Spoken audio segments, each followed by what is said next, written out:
Honda adalah produsen yang wow dalam penjualan dan wow dalam hal kualitas.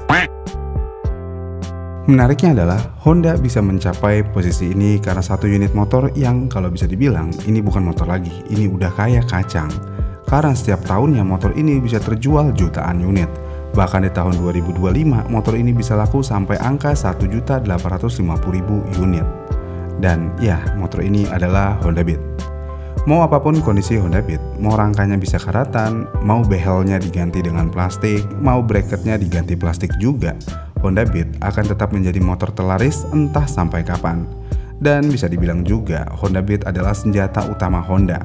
Dan enaknya Honda Beat, tanpa perlu adanya upgrade setiap tahunnya, tanpa perlu adanya teknologi yang berlebihan, Honda Beat akan tetap laku. Kemudian selain Honda Beat, Honda juga berharap penjualannya dengan motor Honda Vario 125 dan 160. Dan kalau kita lihat data penjualannya, motor ini di tahun 2025 bisa terjual sampai 1.120.000 unit. Kemudian selain kedua motor tersebut, angka penjualan motor Honda rata-rata di bawah 1 juta semua. Menariknya dari angka-angka ini adalah Honda cukup niat menjual Honda Beat karena beberapa kali motor tersebut mendapatkan campaign. Honda PCX tentu aja Honda niat banget menjual motor ini. Honda Vario 160 dan 125 ya tentu aja Honda juga niat banget jualan motor ini. Namun bagaimana jika Honda seperti tidak niat menjual motornya? Apakah akan laku? Jawabannya belum tentu. Tapi yang bikin menarik adalah ada satu motor Honda yang katanya motor ini ampas. Motor ini juga nggak terlalu niat dijual oleh Honda. Upgrade-nya pun juga minor-minor aja. Tapi walaupun begitu, motor ini di tahun 2025 berhasil menduduki posisi 10 besar motor terlaris di Indonesia. Dan ya, ini adalah Honda ADV 160. Namun bagaimana mungkin yang katanya motor ampas tapi kok bisa laku dan masuk dalam posisi 10 besar? Jadi Honda ADV adalah salah satu motor yang penuh dengan hujatan.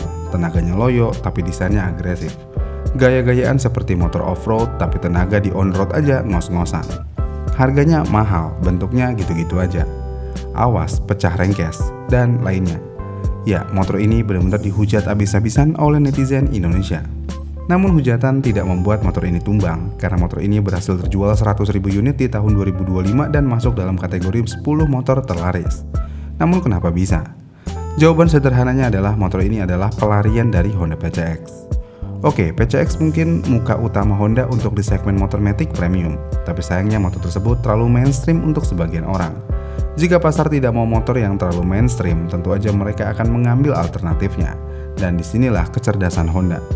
Walaupun Honda dalam hal kualitas kita ragukan, tapi kalau dari segi desain dan strategi marketing yang halus, kita tidak bisa meragukannya. Karena Honda berhasil bermain di hal tersebut. Dan contoh paling nyatanya adalah Honda ADV. Mungkin kalau kita lihat dari spesifikasi dan desain Honda ADV, sebenarnya tujuan utama motor ini emang nggak jelas. Bentuknya adventure, ban bawaannya pakai ban pacul yang nggak enak dipakai di aspal. Gaya stangnya yang hampir flat, ground clearance-nya cukup tinggi, namun semua itu dibungkus dengan mesin Honda PCX. Ya, ini yang bikin ragu. Tidak ada yang spesial dari mesin tersebut jika digunakan untuk kebutuhan off-road ataupun adventure. Tapi menariknya, Honda sepertinya tidak peduli ke arah sana. Karena motor ini memang diciptakan sebagai alternatif Honda PCX saja. Karena mau bagaimanapun, motor ini masuk dalam kelas premium juga layaknya Honda PCX. Bahkan harga terendah motor ini lebih mahal daripada harga terendah Honda PCX. Disinilah permainan Honda dimulai. Motor ini memang tidak dibuat untuk menjadi motor yang laku banget. Namun Honda ingin memberikan posisi di motor ini lebih tinggi sedikit di atas Honda PCX. Makanya harganya cukup dimainin di sini. Terlebih lagi di upgrade terbarunya, Honda ADV juga sudah tersedia di varian Roadsing, yang pada akhirnya motor ini sudah setara atau bahkan bisa dibilang melebihi Honda PCX. Namun di luar dari ini, jika kita mau ngomongin desain, kalau saya mau objektif, saya sebenarnya lebih suka desainnya Honda ADV daripada PCX. Kenapa? Ya karena ini motor kayaknya laki banget, apalagi buritan garis desainnya yang benar-benar tegas banget. Ditambah ground clearance-nya yang tinggi, dan yang paling menarik dari ini semua adalah lampu belakangnya. Entah kenapa saya suka banget sama lampu belakang Honda ADV 160.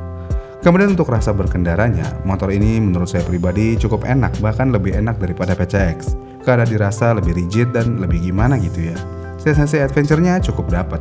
Walaupun saya hanya pernah menggunakan motor ini dalam jarak dekat aja, belum coba jarak jauhnya, tapi saya sudah cukup puas dengan sensasi mengendarai motor tersebut.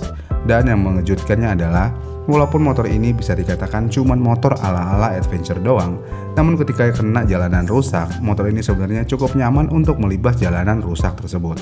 Kenapa bisa? Ya karena motor ini memiliki jarak suspensi yang cukup panjang. Yang mana jika jarak suspensinya panjang, tentu aja ruang kerja untuk suspensi akan lebih banyak, yang pada akhirnya energi benturan akan tersebar lebih lama. Jadi ya suspensi motor ini enak banget, khususnya di bagian depan. Kalau di bagian belakang ya 11-12 lah, kayak Honda PCX, lumayan keras. Kemudian jika kita lihat dari hal yang ada, Honda ADV sebenarnya bukanlah motor yang buruk sebenarnya, karena motor ini sepertinya cuman salah dipahami aja. Motor ini memang bukan motor adventure sejati, motor ini juga bukan motor touring sejati, dan motor ini tentu aja bukan motor off-road sejati, tapi motor ini adalah motor SUV. Nggak tahu SUV sejati atau enggak, tapi intinya jika dalam keadaan jalan rusak yang tidak terlalu parah banget, motor ini layaknya motor atau mobil kelas SUV. Hanya nyaman aja, nggak yang superior banget. Jadi ya terkadang dengan desainnya yang begitu, kita salah menilai motor ini. Namun sebenarnya bukan salah kita 100% juga sih salah menilai motor ini.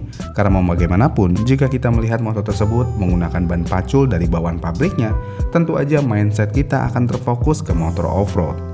Tapi sepertinya ban pacul tersebut hanya dijadikan gimmick oleh Honda. Ya, gimmick yang ngeselin sih sebenarnya. Karena user kalau mau mendapatkan kenyamanan maksimal dari motor ini, kalian harus mengganti ban paculnya dengan ban road. Ngeselin kan? Harus ngeluarin duit lagi. Namun kalau kita lihat secara garis besar, angka penjualan motor ini memang sepertinya tidak ada apa-apanya jika dibandingkan dengan Honda PCX. Yang mana penjualan Honda ADV hanya ada di angka 100 ribuan, sedangkan Honda PCX ada di angka 450 ribu unit. Tapi walaupun begitu, Honda sudah sangat berhasil terhadap motor ini. Karena baik lagi, motor ini sepertinya memang tidak dibuat untuk menjadi motor volume oleh Honda. Mengingat branding dan iklan motor ini jauh lebih sedikit daripada Honda PCX. Iya kan?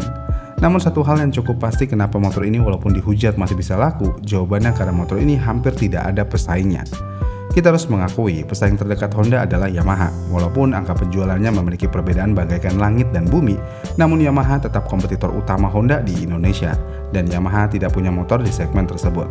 Tapi jika aja Yamaha memiliki motor di segmen tersebut, apakah penjualan Honda ADV akan menurun? Mungkin iya, mungkin tidak. Karena kalau kita mau lihat motor Honda yang punya pesaing langsung dari Yamaha, penjualan mereka ya tetap baik-baik aja. Jadi kemungkinan penjualan ADV tidak akan menurun jika Yamaha bermain di segmen ini juga. Tapi segmen ini akan memiliki pasar yang lebih besar. Dan jika segmen pasarnya lebih besar, kemungkinan angka penjualan ADV bisa lebih besar lagi. Ya, lagi dan lagi angka penjualan Honda bisa terdorong berkat Yamaha. Kasian ya Yamaha, mereka mau ngerecokin Honda, tapi Honda malah diuntungkan, bukan dirugikan. Iya kan? Gimana menurut kalian? Apakah ada alasan lainnya? Komen di kolom komentar di bawah ya, dan sampai jumpa di video selanjutnya.